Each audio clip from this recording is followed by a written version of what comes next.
پاکستان میں 27ویں آئینی ترمیم منظور ہوئی ہے۔ کراچی میں آپ موجود تھے، آخری دن آپ سے سوال ہوا، اس پہ آپ نے اظہار رائے کیا۔ آپ کی اس ویڈیو کے نیچے ایک کمنٹ آیا ہے اور انہوں نے درخواست کی ہے کہ یہ میری تنقید ہے، تو ہماری کوشش ہوتی ہے کہ تنقیدات کو پہلی جگہ پر لا کر آپ کے سامنے رکھیں اور آپ کو اکاؤنٹیبل ٹھہرائیں، آپ سے سوالات کے جوابات طلب کریں۔ انہوں نے لکھا ہے، انتہائی ادب کے ساتھ یہ عرض کر رہا ہوں کہ گاندھی صاحب مصلحت کوشی سے کام لے رہے ہیں۔ مجھے اس مصلحت سے کوئی مسئلہ نہ ہوتا اگر مجھے گاندھی صاحب کے ماضی کا علم نہ ہوتا۔ مجھے سمجھ نہیں آ رہا کہ میرے وہ اصول پسند استاد محترم کہاں کھو گئے ہیں جو جمہوریت، آئین و قانون کی حکمرانی اور قوموں کے حق کے خود ارادی کو اپنا عقیدہ قرار دیتے تھے۔ میرے جلو قدر استاد جنہوں نے ضیاء الحق اور پرویز مشرف کے دور میں ان آمروں کی موجودگی میں حق کی آواز، جو فلاں فلاں باقی کچھ لوگوں کے نام لکھے ہیں، وہ نام میں یہاں پر نہیں لیتا، مناسب نہیں ہے کیونکہ وہ لوگ زندہ ہیں، جو لوگ زندہ نہیں ہیں ان کے میں نام لے لیتا ہوں۔ آگے انہوں نے لکھا کہ میرے استاد محترم کے سامنے بے گناہ لوگوں کا قتل عام ہوا، چار دیواری کا تقدس پامال کیا گیا، بے گناہ لوگوں کو غائب کیا جا رہا ہے پاکستان میں، معصوم لوگوں کو حبس بیجا میں رکھا جا رہا ہے، الیکشن لوٹا گیا، فلاں فلاں ایک لمبی چوڑی انہوں نے فہرست دی ہے۔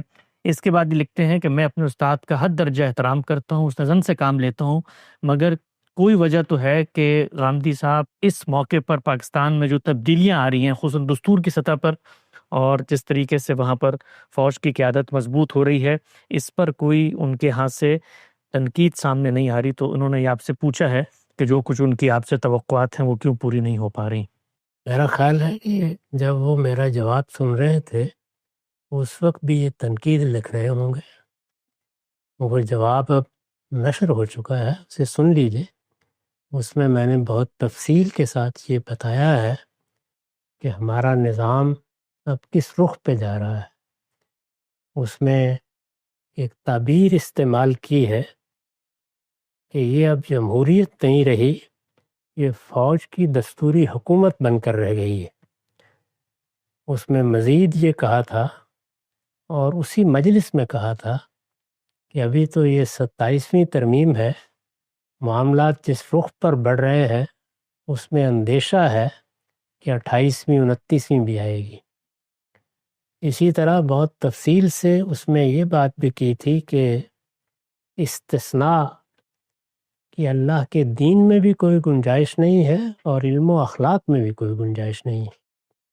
اس طرح کے استثناء جو لوگ لیتے ہیں وہ اپنے لیے وقتی حفاظت کا بندوبست کر لیتے ہیں، لیکن بعد میں تاریخ کی ملامت کا ہدف بنتے ہیں۔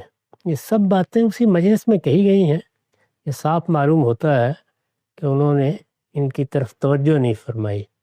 اسی طرح وہ شاید بھول گئے ہیں کہ جب یہ سب معاملات ہو رہے تھے اس وقت میں نے بڑی ہی وضاحت کے ساتھ کئی نشستوں میں فوج کے بیانیے پر گفتگو کی ہے، اور یہ بتایا تھا کہ وہ بیانیہ کیا ہے، اس کے نتائج و عواقب کیا ہیں، اور اب ہم ان نتائج و عواقب کو کس طرح بچشم سر دیکھ رہے ہیں۔